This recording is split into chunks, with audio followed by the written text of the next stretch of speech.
तो कैसे हैं आप लोग? उम्मीद है आप लोग अच्छे होंगे और वैसे ही रहा कीजिए। इस वीडियो में हम लोग रिप्रोडक्शन जो चैप्टर है बायो का वो कंप्लीट करेंगे। आई नो ये बहुत लोग का फेवरेट चैप्टर है, मुझे नहीं पता क्यों है, आप लोग कमेंट करके जरूर बताना क्यों ये आपका इतना फेवरेट चैप्टर है। ओके सो री वैसे मेरा भी है। चलो। सो ये रिप्रोडक्शन चैप्टर में हम लोग एक ही वीडियो में, वन शॉट वीडियो में पूरा चैप्टर कवर करेंगे with the best notes of India by Shobhit Nirman भैया। इस नोट्स का क्रेडिट मैं नहीं लेता हूँ। ये जो नोट्स है ये शोभित निर्माण भैया आप ऑलरेडी जानते होंगे, है ना। You can check it out this note from his YouTube channel, है ना। वहां से आप ले सकते हो इस नोट्स को। इस नोट्स के थ्रू हम लोग एक वीडियो में पूरे चैप्टर को इन डेप्थ समझेंगे, है ना, ताकि क्विक रिवीजन हो जाए आप लोग का। Let's start. सो क्या समझेंगे इस वीडियो में वो देखते हैं डीएनए क्या होता है, डीएनए का इंपॉर्टेंस क्या होता है, इंपॉर्टेंस ऑफ वेरिएशन, जो वेरिएशंस आती हैं वो क्या होता है, एसेक्सुअल रिप्रोडक्शन समझेंगे, fission, fragmentation, regeneration, budding, vegetative propagation और स्पोर फॉर्मेशन। और सेक्सुअल रिप्रोडक्शन समझेंगे। वेट सेक्सुअल रिप्रोडक्शन समझेंगे इन फ्लावरिंग प्लांट्स में, इन ह्यूमन बींग्स में, है ना। प्यूबर्टी क्या होती है, मेल रिप्रोडक्टिव पार्ट क्या होता है, फीमेल क्या होता है, फर्टिलाइजेशन और सेक्सुअल रिप्रोडक्शन इन एनिमल, है ना, और बर्थ कंट्रोल, ये जो भी है ये सब हम लोग समझेंगे इस वीडियो में। Let's start. तो चलते हैं, बढ़ते हैं आगे। क्या है? सो वेट फॉर्मेशन। देखो, अब यहाँ से अपन लोग पढ़ते हैं कि रिप्रोडक्शन क्या है। Formation of a new life.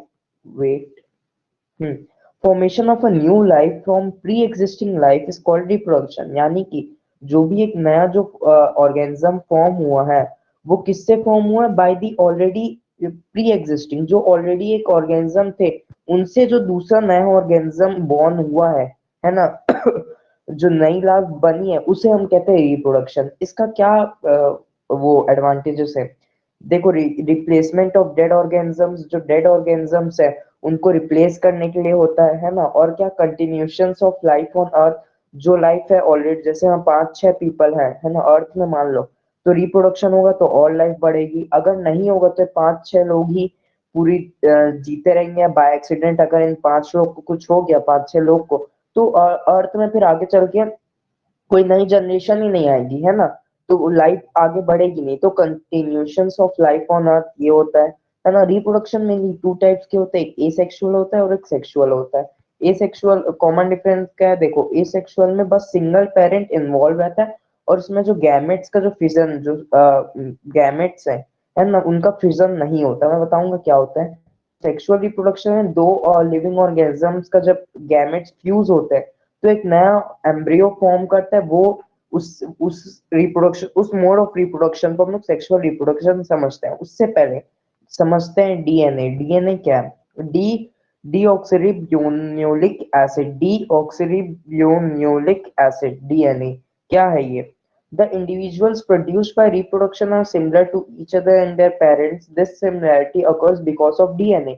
अब जो भी जो नए आप ऑर्गेनिज्म, जैसे जैसे आप हो, आपकी कुछ से मैं आपके पेरेंट्स से आप अपने शायद पेरेंट्स से, मदर या फादर में से किसी के एक तरह से दिखते होंगे कि लोग बोलते हैं अरे वो तो अपने पापा की तरह दिखता है, वो अपनी मम्मी की तरह दिखता है। तो ये क्यों होता है ऐसे? और जो उनकी कैरेक्टरिस्टिक्स है, जो उनकी हाइट है, फेस कलर है ना, स्किन कलर है, आईज का जो कलर है ना, ये सब जो चीजें हैं ये सब कैसे आती हैं? तो यही है, डीएनए की वजह से। जो डीएनए है ये आपके पेरेंट्स से पास होता है आपके आपके अंदर। इसी की वजह से जो आपकी हाइट है, कैरेक्टरिस्टिक्स है, जो इतने भी आपकी फिजिकल ट्रांसफॉर्मेशन है वो इन डीएनए की वजह से ही आते हैं। अब इसका इंपॉर्टेंस समझते हैं। मेंटेनेंस ऑफ बॉडी डिजाइन, यही तय करता है कि आपकी जो बॉडी डिजाइन है वो कैसी होगी, है ना। ट्रांसफर ऑफ ट्रेट्स, जो भी ट्रेट्स है, जैसे मैं जैसे हाइट का ट्रेट हो गया, है ना, का हेयर का ट्रेट हो गया, ये सब जो हो, ये ट्रांसफर किसके थ्रू होते हैं? डीएनए के थ्रू। Variations are introduced at the time of DNA copying. अब जैसे आप डीएनए कुछ चीज कॉपी कर रहे हो, जैसे प्रिंटर से ही आप एक पेज को दूसरे पेज से कॉपी कर रहे हो। अब कभी कभार ऐसा आता है इस पेज में जो लिखा है वो कुछ कुछ हल्का सा नहीं आता है ना, या तो इनकी वजह से या प्रिंटर खराब होने की वजह से कुछ कुछ हल्का सा माइनर डिफेक्ट आ सकता है। वही सॉरी, वही चीज यहाँ पर भी होती है।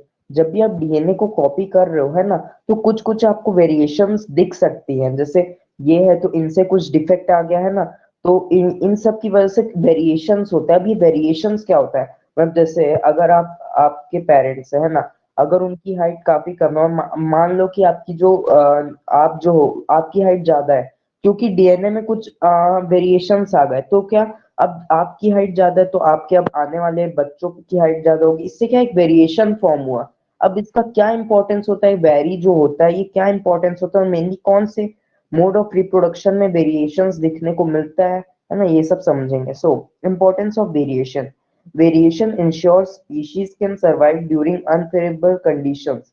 For example if there were a population of bacteria living in temperature, देखो मैं बताता हूँ, अगर मान लो एक वाटर एक पॉन्ड है ना, यहाँ पर एक, चलो बना, वेट, यहाँ पर एक मान लो पॉन्ड है ना, यहाँ पर 1 मिनट, हाँ, यहाँ पर एक मान लो वो है पॉन्ड है ना। अब यहाँ पर अंदर कई सारे बैक्टीरियाज है ना, ये लोग अच्छे से रह रहे हैं। अभी ठंडी का टाइम है, जैसी गर्मी आई तो ऑब्वियसली जो वाटर का जो लेवल है वो बढ़ जाएगा। उससे क्या कई सारे बैक्टीरिया वो टेम्परेचर को सहन नहीं कर पाएंगे, तो कई सारे बैक्टीरिया मर जाएंगे। अब जो कुछ बैक्टीरिया बचे ये तो सरवाइव कर लिए, अब ये बैक्टीरिया और रिप्रोड्यूस करेंगे अपने नए, अपने ही जैसे, है ना, तो इनसे क्या ये लोग सरवाइव कर पा रहे हैं तो ये भी कर पाएंगे, क्यों, क्योंकि डीएनए कॉपी हुआ है। तो ऐसे करके इनके पास वेरिएशन आ गई कि अब ये जो नई स्पीशीज जो है ये बैक्टीरिया की, ये लोग ठंड में भी और गर्मी में भी अपने आप को सरवाइव कर सकते हैं। तो ये बेसिकली इंपॉर्टेंस होता है। अब देखो, अब समझते हैं एसेक्सुअल रिप्रोडक्शन क्या होता है। अब we know offspring is produced by single parent with or without the involvement of gamete formation। देखो मैं जो बताया कि जो भी नया बच्चा होता है अगर वो प्रोड्यूस होता है बस एक ही पेरेंट से, विथ और विदाउट, मतलब कोई भी आपका गैमेट्स जो है, गैमेट्स क्या होता है, रिप्रोडक्टिव या सेक्स सेल्स होते हैं जिसके थ्रू रिप्रोडक्शन होता है ना। अब ये जो गैमेट्स है यहाँ पर कोई फ्यूज नहीं, एक ही पेरेंट्स है तो किसके साथ फ्यूज करेगा। अब इसका जो गैमेट है ये दूसरे में चला जाएगा, यहाँ कहीं भी फ्यूजन नहीं हो रहा। फ्यूजन मतलब मिक्सिंग ऑफ टू गैमेट्स कहीं भी यहाँ पर नहीं हो रहा है, यहाँ पर इस प्लेस में। तो क्या ऐसे मोड ऑफ रिप्रोडक्शन को एसेक्सुअल रिप्रोडक्शन बोलते हैं। अब modes of asexual reproduction, asexual reproduction कैसे होता है वो समझते हैं।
एसेक्सुअली प्रोड्यूस करता है, कैसे? एक बडिंग के फॉर्म, पहले बड होती है और बड़ी और बड़ी, फिर एक टाइम के बाद जब वो मैच्योर हो जाती है तो डी अटैच हो जाती है और एक अलोन लाइफ अपनी जीती है।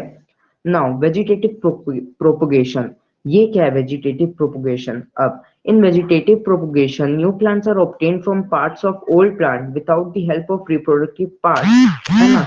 तो देखो क्या होता है वेजिटेटिव प्रोपोगेशन में, जैसे एक ये प्लांट है, एक ये प्लांट है, वेट पेन, हाँ, एक ये प्लांट है ना, जैसे ये पेड़ है ऐसे करके, अब इसकी कुछ पत्ती है, जैसे मान लो एक पत्ती ऐसे गिर गई, तो अब इस पत्ती के पास कुछ ऐसे सेल्स होते हैं, अगर इसको एक पानी मिले और सनलाइट मिले, कि इस पत्ती से ही एक कुछ कुछ पेड़ जो है वो स्मॉल प्लांट्स जो होते हैं, नर्सरी प्लांट्स, वो बड़े होने लगते हैं। तो इससे क्या है, ये लोग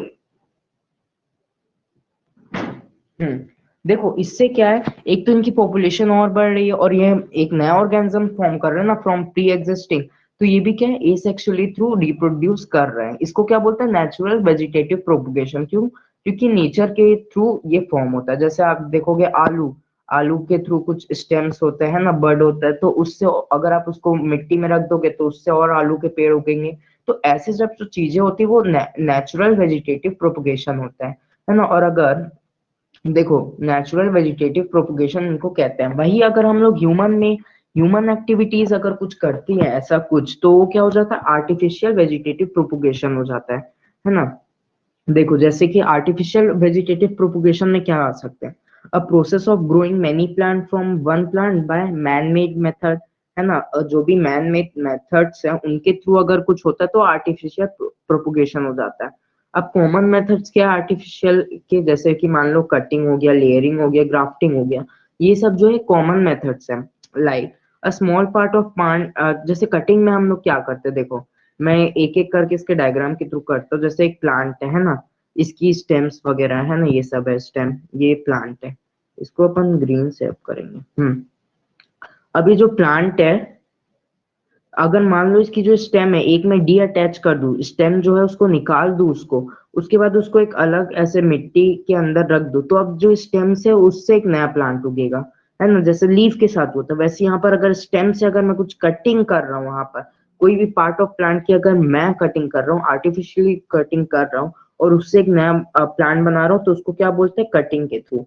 अब क्या होता है, लेयरिंग। अब मान लो यही एक प्लांट है, इसकी जो स्टेम है, इसको मैं कुछ करके मोड़ दिया हल्का सा, ऐसे क्या मिट्टी वगैरह में, ऐसे मिट्टी वगैरह में ऐसे दफना दिया, मतलब दबा दिया, या उसके अंदर एक मिट्टी का पैकेट ऐसे लगा दिया, तो अब यहाँ से एक नया प्लांट उगेगा। थोड़े टाइम बाद इसको मैं डी अटैच कर दूंगा इससे, और एक यहाँ नया प्लांट होगा। क्या किया मैंने, बस उसकी जो स्टेम है उसको मैं मिट्टी के अंदर ऐसे दबा दिया या उसके अंदर मिट्टी ऐसे लगा दिया, तो उससे उसको एक सही तरह का न्यूट्रिएंट्स मिल गया, है ना। तो उसके क्या होता है, उससे एक नया प्लांट उगता है, और जो पहले से जो इससे अटैच है, आफ्टर थोड़े टाइम मैं उसको डी अटैच कर दूंगा और वो एक अलोन लाइफ अपना जी सकता है। फिर क्या होता है, ग्राफ्टिंग। अब ग्राफ्टिंग क्या है, ग्राफ्टिंग थोड़ा इंपॉर्टेंट है, इजी है पर।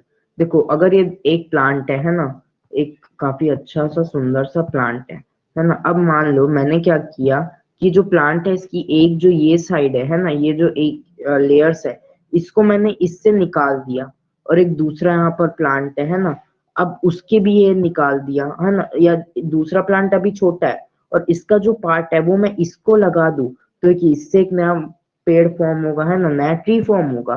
क्या किया मैंने, फिर से देखो, एक ये प्लांट है ना, एक प्लांट है ना, वो एक प्लांट है, अब इसका कुछ एक पार्ट है उसको मैं इससे ग्राफ्ट कर लिया, यानी कटिंग कर लिया, पहले तो इसकी कटिंग कर लिया, अब उसको मैं दूसरे प्लांट में ऐसे लगा दूंगा, है ना, दूसरे प्लांट में एकदम रस्सी वस्सी बांध के लगा दूंगा, तो उससे एक नया प्लांट फॉर्म होगा। तो ऐसे मोड को कहते हैं हम लोग ग्राफ्टिंग कहते हैं। Advantages of artificial propagation of plants क्या होते हैं, new plants will be exactly same as parent plant. देखो ऑब्वियसली यहाँ पर एसेक्सुअल मोड ऑफ रिप्रोडक्शन में कहीं भी गैमेट्स हो नहीं रहे, फ्यूजन, तो उससे जो डीएनए कॉपिंग है उतना एरर नहीं आता है। Plants grow by this process need less attention, जो आप इस प्रोसेस से जो प्लांट उगा रहे हो उनको उतनी अटेंशन नहीं चाहिए रहती, उतने वो क्या कहते हैं वाटर मिनरल्स उतने उनको नहीं चाहिए रहती। Many plants by grown by same parent, अब उसी पेरेंट से कितने सारे हम प्लांट उगा सकते हैं, एक पेड़ हो गया उसकी लेयरिंग किया उससे जो बना उससे जो बना, तो मतलब एक ही पेरेंट से मेरे कितने सारे और प्लांट्स बन गए, तो ये कुछ उनके एडवांटेजेस हो गए। अब आगे क्या है? हम्म अब मेन अपना टॉपिक आ रहा है, क्या है? अब क्या है? अच्छा बचा है थोड़ा, ओके। अब क्या है? Tissue culture, the production of new plants from a small piece of plant और cell remove from a growing plant which is grown under suitable medium is known as tissue culture. देखो, अब tissue के culture में क्या है, ये basically lab वगैरह में होता है ये सब टिश्यू कल्चर्स। इसमें क्या है कि जो आपका जो प्लांट के जो सेल्स है, टिश्यू है, सेल टिश्यू क्या होता है? Group of cells. तो इनके टिश्यूज से अगर मैं इसका टिश्यू किसी और में लगा दिया है उससे, तो उससे जो एक नया प्लांट, जो उससे जो नया प्लांट ग्रो होगा, है ना? तो ऐसे टाइप के जब हम लोग टिश्यू में छेड़खानी कर रहे हैं इनके टिश्यूज में, उससे जो एक नया प्लांट ग्रो होगा उसको क्या बोलते हैं हम? उस मोड को क्या बोलते हैं? Tissue culture. इसके एडवांटेजेस क्या है ना? कि it is a very fast technique of growing plant, काफी जल्दी हो जाता है लैब वगैरह में। अब प्लांट प्रोड्यूसर डिसीजेस फ्री, क्यों? क्योंकि एक तो इसके भी कुछ कैरेक्टरिस्टिक्स हैं, और जिसमें हम लगा है उसके ऑलरेडी, उससे क्या है, एक वेरिएंट, नया वेरिएंट होता है जिससे डिसीज फ्री होता है वो। अब the number of plants produced in few and week of time take less space for growth। जितने भी आप, तो फर्स्ट ऑफ ऑल जितने भी आप उगाए हो इससे, वो तो एक लेस स्पेस कम लेंगे, है ना? और दूसरा क्या है, स्पेस कम लेने के साथ साथ ये काफी कम वाटर, न्यूट्रिएंट्स, ये सब डिसीज फ्री लेंगे, तो ये सब इसके एडवांटेज हो गए। अब आता है स्पोर फॉर्मेशन, ये हमारा आखिरी है ना? मतलब ये आखिरी वो है।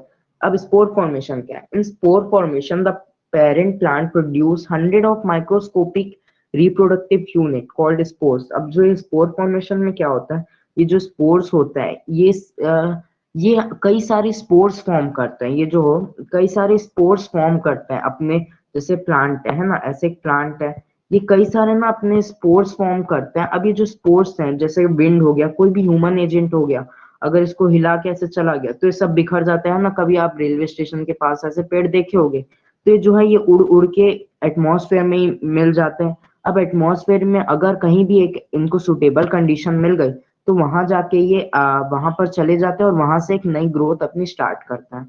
देखो मैं फिर से समझाऊंगा, देखो क्या in spore formation the parent plant produce hundred of microscopic reproductive unit called spores. ये जो स्पोर्स है, कई सारे स्पोर्स रहते हैं ये, है ना? Win the spore case of the plant burst, या तो ब्रस्ट हो जाए या फिर एयर के थ्रू, या कोई भी अगर ह्यूमन इंटरप्शंस के थ्रू जो भी होता है, ये अगर एटमॉस्फेयर में एक तो उड़ जाते हैं ना। अब क्या होता है, एटमॉस्फेयर में उड़ने के बाद कहीं अगर जाते थोड़ा मॉइस्चर हो जाए, इनको एक सुटेबल कंडीशन मिल जाए एटमॉस्फेयर में कहीं भी, तो ये वहां पर चले जाते हैं और वहां से एक नई ग्रोथ अपनी स्टार्ट करते हैं और अपने आप को डिवाइड करते हैं। फिर एक नया प्लांट होगा, उसके स्पोर्स अलग में जाएंगे, तो ऐसे करके, जैसे कि आप मान लो कि आप एक ब्रेड है, उसको थोड़ा सा, एक ब्रेड लेना, उसको गीला कर देना और उसको अपने घर के बाहर रख देना, है ना? देखना थोड़े टाइम बाद क्या होगा, कुछ दिनों बाद, कि वो सड़ने लग जाएगा, उसमें स्पोर्स ऐसे धब्बे धब्बे आ जाएंगे। वो क्या है, यही प्लांट है। क्यों? क्योंकि उसको एक सुटेबल कंडीशन मिल गई एटमॉस्फेयर में, जहाँ थोड़ी ह्यूमिडिटी हो, वहां पर जाके वो फॉर्म होने लगा, है ना? तो ये सब चीजें हैं जो स्पोर फॉर्मेशन। तो इस वीडियो में हमने क्या समझा, पूरा ए सेक्सुअल रिप्रोडक्शन हमने पूरा कवर कर लिया कि क्या होता है ए सेक्सुअल रिप्रोडक्शन एंड ऑल।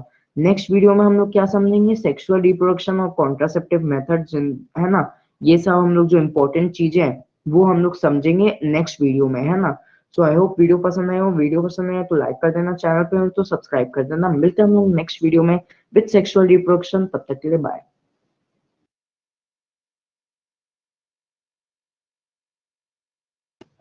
तो हेलो दोस्तों, कैसे हैं आप सब लोग? उम्मीद है आप लोग अच्छे होंगे और वैसे ही रहा कीजिए। इस वीडियो में हम लोग सेक्सुअल रिप्रोडक्शन जो है मैं चैप्टर का, वो पूरा कवर करेंगे ना। इस वीडियो में मेनली हम लोग इस चैप्टर को कंप्लीट कर लेंगे। पिछले वीडियो में हमने ए सेक्सुअल रिप्रोडक्शन जो है वो पूरा कंप्लीट कर चुका था, है ना? आप चाहो तो लेक्चर देख सकते हो। इस वीडियो में हम लोग सेक्सुअल रिप्रोडक्शन और कॉन्ट्रासेप्टिव मेथड्स वगैरह, बर्थ कंट्रोल जितना भी है वो कवर करेंगे। Let's start. अब सेक्सुअल रिप्रोडक्शन क्या है, मुझसे ज्यादा आपको पता होगा, है ना? देखो, सेक्सुअल रिप्रोडक्शन में क्या होता है, दो पेरेंट्स ऑर्गेनिज्म, दो प्री एग्जिस्टिंग ऑर्गेनिजम्स जब फ्यूज करते हैं, मतलब उनका जब गैमेट्स का फ्यूजन होता है ना, तो उससे जो एक नया ऑर्गेनिज्म फॉर्म होता है जो रिप्रोड्यूस होता है, इस मोड ऑफ रिप्रोडक्शन को हम लोग कहते हैं सेक्सुअल रिप्रोडक्शन, है ना? तो ये होता है सेक्सुअल रिप्रोडक्शन। अब क्या होता है डेफिनेशन के थ्रू समझते हैं, है ना।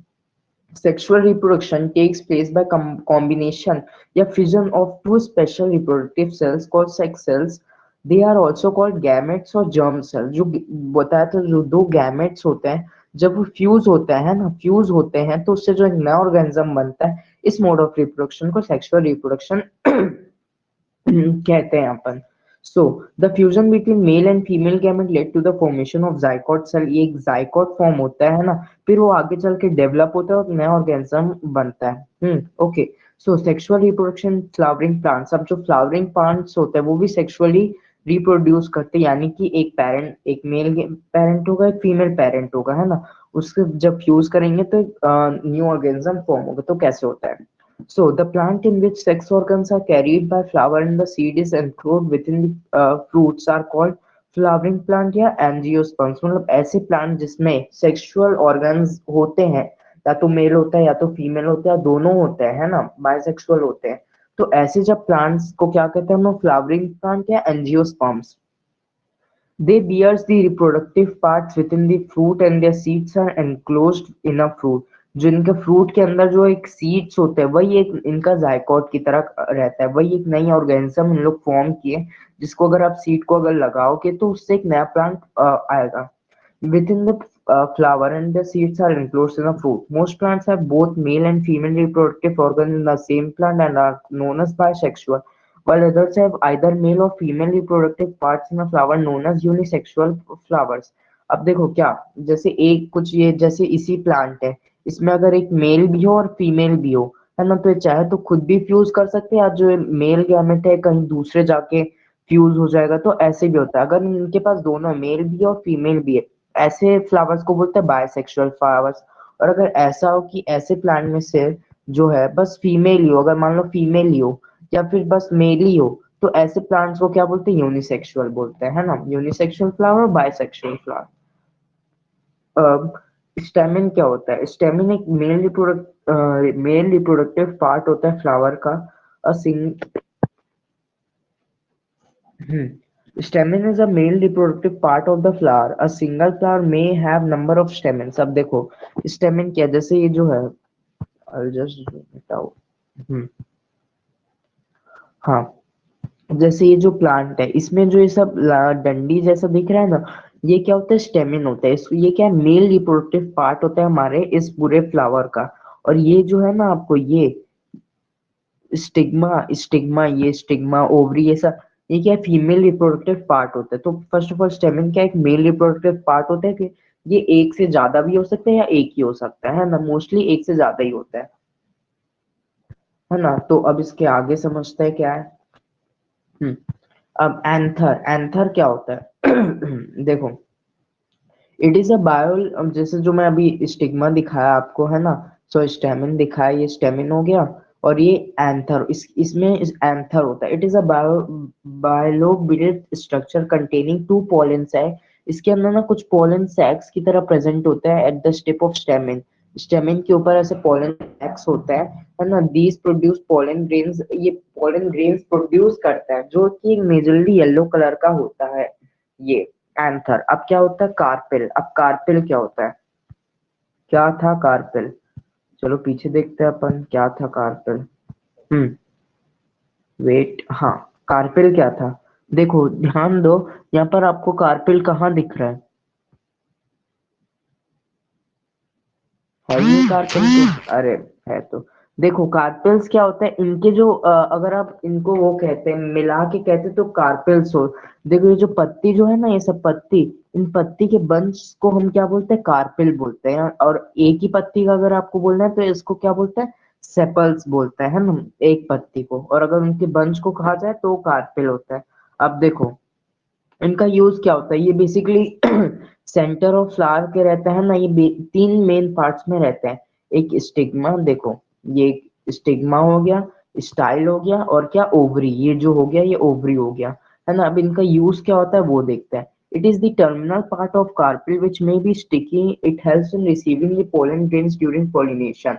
अब जो स्टिग्मा है ये थोड़ा स्टिकी होता है, क्यों? ताकि जो पोलन ग्रेन्स है इसमें आके चिपक जाए और ये जो है ये नीचे जा सके। अब स्टाइल क्या होता है? स्टाइल बेसिकली ये जो पाइप है ना, पाइप के फॉर्म में जो है ये एक एलोंगेट पार्ट होता है पाइप के थ्रू, जो नीचे ओवरी से जाके कनेक्ट होता है और स्टिग्मा से, ताकि ये जो आप जो पोलन ग्रेन्स जो चिपके हुए हैं ये इसके थ्रू जाके अंदर फ्यूज हो सके। अब ओवरी क्या होता है? ओवरी बेसिकली एक सोलन पार्ट होता है, थोड़ा फूला, स्वेलिंग रहती है इसमें। क्यों? क्योंकि इस कंटेन्स, इसमें ना क्या है, फीमेल रिप्रोडक्टिव सेल्स है, ओव्यूल्स है। तो अब जो पोलन ग्रेन्स क्या था, मेल गैमेट है, जब ये आता है फ्यूज होके, है ना, तो ये क्या है, ये फ्यूज हो जाता, मतलब ये जब आता है तो यहाँ फीमेल गैमेट के साथ फ्यूज होता है। तो इस चीज को, इससे क्या है, एक नया एक सीड बनता है, जायकोट बनता है, फिर वो सीड के फॉर्म में उसकी कोटिंग होती है ना। तो इससे क्या है, इसके थ्रू होता है एसेक्सुअल रिप्रोडक्शन। अब इसी को हम लोग क्या कहते हैं, पॉलिनेशन। जो एसेक्सुअल इन लोग रिप्रोड्यूस किए हैं, उसको बोला क्या जाता है, पॉलिनेशन। क्या होता है? देखो, transfer of pollen grains from the anther of the stamen to the stigma of a flower is termed as pollination। अब ये जो है, जो pollen grains थे, जो ये ट्रांसफर हुए थे, जो pollen grains जो ट्रांसफर हुए थे ओवरी तक के, है ना, from the anther of the stamen to the stigma of a flower, ये जो एंथर से जो यहाँ तक कि इतना दूर पहुंचा है वो, उसको क्या बोलते हैं, पॉलिनेशन। अब ये कैसे हो सकता है? एक तो सेल्फ पॉलिनेशन होता है, क्रॉस पॉलिनेशन। सेल्फ पॉलिनेशन क्या होता है? अगर जो सेम प्लांट, जैसे यहाँ पर मेल है ना, अगर इसी का प्लांट, ये सेम मेल गैमेट जिस प्लांट का था, उसी का अगर मेल गैमेट फ्यूज होता है तो क्या होता है, सेल्फ पॉलिनेशन। क्योंकि मतलब कि उस प्लांट ने सेल्फ पॉलिनेट कर लिया। अगर मान लो क्रॉस पॉलिनेशन कब होता है, कि अगर कोई दूसरे प्लांट का जो एंथर है वो यहाँ पर आके स्टिक हो जाता है स्टिग्मा में, तो उसमें क्या है, दूसरे प्लांट के साथ रिप्रोडक्शन हुआ है, तो वो क्या होता है, क्रॉस पॉलिनेशन। अब सर ये दूसरा प्लांट का कैसे आता है एंथर, है ना? या इसका प्लांट देखो, जैसे अगर जो हनी बीज रहती है ना, हनी बीज ये सब जब बैठती है फ्लावर्स में, तो इनके अंदर ना जो पैरों में वो स्टिग्मा जो है वो स्टिक कर जाता है ना, जो सॉरी एंथर जो है वो स्टिक कर जाता है, पोलन ग्रेन्स। अब वो कहीं दूसरे प्लांट में जब जाके बैठती है तो वहां पर उनके पैरों से वो चिपक जाता है ना, तो ये प्लांट के थ्रू आ जाता है ना, या विंड हो गया या कुछ भी हो गया, इन सब के थ्रू जब वो आ जाता है, तो ये बेसिक डिफरेंस होता है। अब इन सबको अट्रैक्ट क्यों करती, क्यों? क्योंकि देखो, तभी फ्लावर्स के जो है पेटल्स एकदम अट्रैक्टिव होते हैं, कि या तो ह्यूमन बींग्स या कोई बटरफ्लाई वगैरह ये सब आए उनके पास, अट्रैक्ट हो, है ना, उनकी फ्रेग्रेंस सूंघ के, है ना, और वो रिप्रोडक्शन करें। तो यही होता है। अब क्या होता है, फर्टिलाइजेशन क्या होता है? देखो, pollination is followed by a fertilization in plant. It is the process of fusion of male germ cells with the female gametes. It gives rise to a zygote। जितना मैं अभी भी जितना भी बताया कि एक जो मेल जर्म सेल है वो आता है ना, यहाँ पर जो फीमेल जर्म सेल होता है ये जो आता है ना, फिर उसके साथ जाके फ्यूज होता है, फर्टिल दोनों मिलते हैं तो फर्टिलाइज होता है, तो उससे एक सिंगल सेल ऑर्गेनिज्म बनता है जिसको जाइकोट बोलते हैं। फिर वो जाइकोट जैसे जैसे इनको न्यूट्रिएंट्स मिलते हैं, तो ये जायकोट को भी वो न्यूट्रिएंट्स प्रोवाइड करते रहते हैं, फिर वो एक नया ऑर्गेनिजम्स में बनता है, या तो फ्रूट बन जाता है, फ्रूट बनता है, जो स्वेलन पार्ट है, तो बड़े होने के टाइम फ्रूट बन जाता है। और कुछ कुछ फ्रूट्स में जो बीज होते हैं वो यही होता है ना, ताकि अब इनका जो बीज है वो आगे चल के और रिप्रोड्यूस कर सके। तो ऐसे यही होता है फर्टिलाइजेशन इन क्या कहते हैं अपन, इन प्लांट, फ्लावरिंग प्लांट्स। अब आता है sexual reproduction in human beings. Wow, sexual reproduction in human beings क्या है? सो देखो, sexual reproduction in human beings ऐसा नहीं होता कि कभी भी रिप्रोड्यूस हम कर सकते हैं। कभी भी हम लोग रिप्रोड्यूस नहीं कर सकते। ह्यूमन बीइंग्स की पर्टिकुलर टाइम पीरियड होता है, जिस टाइम पीरियड में वो लोग रिप्रोड्यूस कर सकते हैं। तो वो टाइम पीरियड को हम लोग क्या बोलते हैं ह्यूमन बींग्स में? प्यूबर्टी। अब ये क्या, the age at which sex hormones are produced and a boy और girl become sexually matured is called the age of puberty. ऐसी एज ह्यूमन बींग्स में जब जो गर्ल है या बॉय है वो रिप्रोड्यूस करने के लिए एकदम मैच्योर हो जाए, उनके जो सेक्स हॉर्मोन्स है वो मैच्योर हो जाए, तो उस एज को हम लोग कहते हैं प्यूबर्टी एज, है ना। वो जनरली वेरी करती रहती, कुछ के बॉयज में जनरली 13 to 14 में हिट करती है प्यूबर्टी, गर्ल्स में जनरली 10 to 12 ईयर्स में हिट करती है ना। अब देखो क्या है, testis produce male sex hormone testosterone and ovaries produce two sex hormone oestrogen and progesterone. In both boys and girls certain changes takes place. अब देखो पहले ये समझो, ये जो टेस्टिस है ये मेल सेक्स हार्मोन है, ये क्या कर टेस्टोस्टेरोन प्रोड्यूस करते हैं, जिसकी वजह से हमें जो रिप्रोड्यूस करने की जो फीलिंग्स वगैरह है वो इसी की वजह से, टेस्टोस्टेरोन की वजह से होती है। ओवरीज क्या है, ये दो सेक्स हार्मोन करता है, एक तो ओस्ट्रोजन और प्रीस्ट्रोजन, जिनकी वजह से जो फीमेल्स में जितने भी चेंजेस आते हैं, है ना, वो सब इन्हीं दो क्या कहते हैं, ग्लैंड्स की वजह से भी आते हैं। जो हॉर्मोन्स, हार्मोनल ग्लैंड्स हैं, इनकी वजह से आते हैं। अब ये जो प्यूबर्टी जब हिट करती है ना, तो हमें पता कैसे चलेगा इसकी, इसको पता करने के लिए कुछ चेंजेस आते हैं बॉयज और गर्ल्स में। देखा, जनरली आपने देखा होगा कि जब 9th 10th में बच्चों की जो, बॉयज की जो आवाज है वो थोड़ी हार्श, थोड़ी भारी हो जाती है, और जो गर्ल्स की जो आवाज है थोड़ी ऑस्ट्रेल हो जाती है ना, वो हाइट बढ़ जाती है एकदम अचानक से, है ना, मुंह, मुस्टैचेस वगैरह जो भी फेशियल हेयर्स आते हैं वो स्टार्ट होने लगता है। तो इसका मतलब वो एक रिप्रोडक्टिव फेज में जा रहे हैं, प्यूबर्टी के फेज में जा रहे हैं, जिनमें जो उनका रिप्रोडक्टिव सेल्स है वो मैच्योर हो जाते हैं। अब आगे बढ़ते हैं, क्या चेंजेस आते हैं, है ना, फीमेल और मेल में अलग अलग चेंजेस आते हैं, वो क्या होता है वो समझते हैं। Common changes both. अब दोनों में कुछ कॉमन चेंजेस क्या क्या आता है, growing of thick dark hair, कहीं फेशियल हेयर्स डार्क हेयर आता है बॉयज के में, जनरली वो मूछ वगैरह आने लगती, दाढ़ी वगैरह, है ना, और गर्ल्स में हाथ वगैरह में आने लगते हैं, चेस्ट में, है ना, आर्म पिट्स के नीचे, है ना, ये सब जो है कॉमन, जो थिक डार्क हेयर आते हैं ये आता है। अब thinner hair on arms and legs जो मैं बताया, है ना, the skin frequently becomes oily and begins to develop pimples. अब जो स्किन है उसमें, और एक तो स्वेट ग्लैंड्स जो होते हैं वो काफी सारा स्वेट प्रोड्यूस करने लगते हैं, जिसकी वजह से जो स्किन है वो ऑयली हो जाती है, जिससे पिंपल्स काफी अकर होते हैं, है ना। अब चेंजेस इन गर्ल्स, गर्ल्स में क्या क्या चेंजेस आते हैं, उनकी जो ब्रीस्ट साइज है वो बड़ी होती है, उनके जो निपल्स होते हैं वो डार्कन होते हैं, और है ना, ब्रीस्ट के, और क्या, स्टार्ट ऑफ मेंस्ट्रुएशन, जिसके बारे में हमने पढ़ चुका है, मेंस्ट्रुएशन साइकिल, जो भी पीरियड्स वगैरह होते हैं, वो सब जो चीजें होती है, वो सब चेंजेस क्या आते हैं गर्ल्स में। अब मेल रिप्रोडक्टिव सिस्टम के बारे में बात करते हैं कि वो कैसे रिप्रोड्यूस होते हैं। देखो, male reproductive, first of all cells क्या है, एक तो यहाँ टेस्टीज है ना, ये डायग्राम है टेस्टीज। अब क्या होता है कि जो टेस्टीज है ना, ये जब स्पर्म प्रोड्यूस करते हैं, तो जो टेस्टीज है ये फर्स्ट एक डायरेक्ट स्पर्म नहीं रहता है इसमें, क्यों, कुछ सीमंस वगैरह भी रहता है, ताकि वो दूर तक के ट्रैवल कर सके। तो ये जो वास्ट डिफरेंस है, इसके थ्रू ये सब जाते हैं, है ना। अब यह क्या, सेमिनल वेसल्स होते हैं, प्रोस्टेट ग्लैंड्स होते हैं, ये इसमें और लिक्विड डालते हैं, ताकि जो स्पर्म्स है ना, जो स्पर्म, जो रिप्रोडक्टिव सेल्स है, वो और उनको न्यूट्रिएंट्स मिले और ज्यादा दूर तक के ट्रैवल कर पाए, है ना, एक फ्लूइड मीडियम भी प्रोवाइड करते हैं, जिससे तैर के उन लोग ज्यादा दूर तक के ट्रैवल कर पाए। ये इन दोनों, ये सब मिलके ये जाते हैं यूरेथ्रा में, है ना, और ये जो आउटर स्ट्रक्चर है पेनिस होता है ना। अब जो यूरेथ्रा एक कॉमन पाइप है, एक तो यूरिन के लिए भी और एक स्पर्म के लिए भी, ये यूरेथ्रा के थ्रू ये पेनिस में जाता है। अब ये पेनिस के थ्रू ये जो क्या कहते हैं, वेजाइना है, फीमेल रिप्रोडक्टिव पार्ट, उसके थ्रू ये जाता है, फिर वहां से स्पर्म जाके फर्टिलाइज होता है।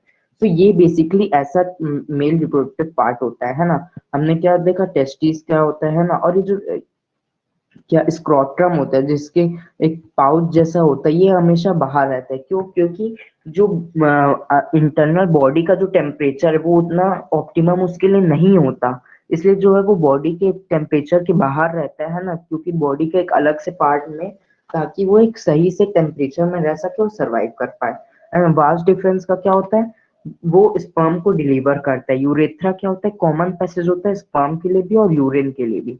अब क्या आता है, प्रोस्टेट ग्लैंड और सेमिनल वेसल, जो कि मैं बता दिया, न्यूट्रिएंट्स वगैरह प्रोवाइड करते हैं, है ना, फ्लूइड मीडियम प्रोवाइड करते हैं, जिसके थ्रू सब जा सके, है ना।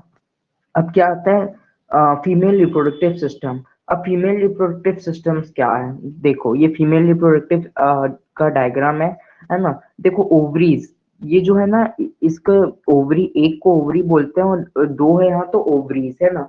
ये ओवल शेप के ऑर्गन्स होते हैं। क्या होता है, देखो, जब फीमेल रिप्रोडक्टिव ऑर्गन में, बॉयज के टाइम में तो प्यूबर्टी के फेस में जो स्पर्म प्रोड्यूस होता है, लेकिन फीमेल रिप्रोडक्टिव पार्ट्स में बर्थ के टाइम ऑलरेडी ही कई सारे ओवरीज जो हैं वो ऑलरेडी रिप्रोड्यूस हो जाते हैं, पर मैच्योर नहीं होते, और प्यूबर्टी फेज में आते टाइम वो मैच्योर हो जाते हैं। एग सेल्स ऑलरेडी होते हैं, पर वो उतने मैच्योर नहीं होते, पर प्यूबर्टी फेज में आने के टाइम वो मैच्योर होना स्टार्ट हो जाते हैं। ये ओवरी से जो एग सेल्स आप कह सकते हैं वो प्रोड्यूस करते हैं ना। क्यों, कैसे करते हैं, ईस्ट्रोजन और प्रोएस्ट्रोजन, जो मैं ऑलरेडी बताया हूँ कि उन ग्लैंड्स की वजह से वो प्रोड्यूस करता है। अब आगे क्या काम होता है, वो देखते हैं। हम्म अब ओविडक्ट क्या होता है, जो भी मैंने दिखाया है ना, उसमें पाइप के थ्रू ऐसे था ना, उसको हम क्या कहते हैं, फैलोपियन ट्यूब कहते हैं या ओविडक्ट। अब ये जो है ये ओवरी से ऐसे कनेक्ट होता है, ये एक्सेल्स प्रोड्यूस करेंगे। एक्सेल जो यहाँ से ट्रैवल करके जो भी है ओविडक्ट में जाएंगे, है ना। उसके बाद ये मैं काम करता हूँ, इसको उसके थ्रू ही दिखाता हूँ। हम्म, अब देखो डायग्राम से समझते हैं। देखो ये जो है, फर्स्ट ऑफ ऑल, अब देखो ये जो है ये ओवरी है ना। ये एक पहले ऑल्टरनेटिव होता है, अगर एक महीने ये किया फिर अगले नेक्स्ट मंथ ये करेगा ऐसे। तो जो ओवरी है ये फर्स्ट ऑफ ऑल ऐसे एक एक्सेल्स प्रोड्यूस किया, है ना। अब जो स्पर्म है वो यहाँ से अगर आया, अब स्पर्म आया अंदर घुसा, है ना। मिलियंस ऑफ स्पर्म प्रोड्यूस होते हैं, उनमें से बस एक ही फर्टिलाइज होता है ना। ये स्पर्म यहाँ जाके और ये यहाँ पर जब ये फर्टिलाइज होता है, मतलब ये दोनों का जब फिजन होता है तो फर्टिलाइजेशन होता है। तो जब ये जो एक्सेल, ये जो एक्सेल और जो स्पर्म का,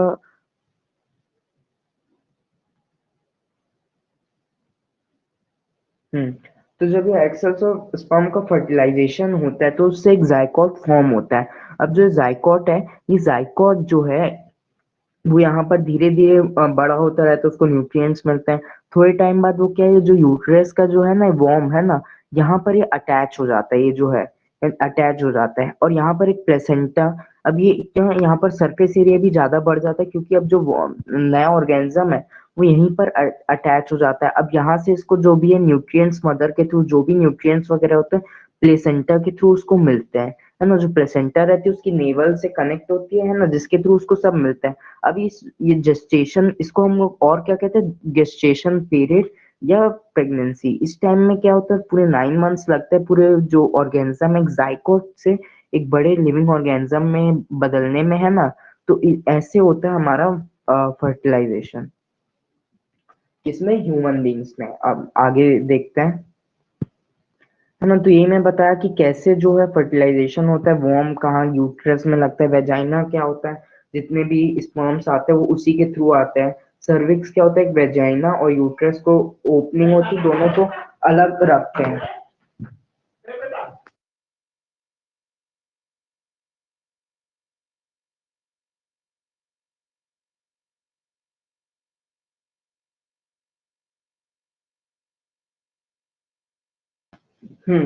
अब देखो क्या होता है कि फर्टिलाइजेशन और सेक्सुअल रिप्रोडक्शन एनिमल्स में कैसे होता है वो देखते हैं। देखो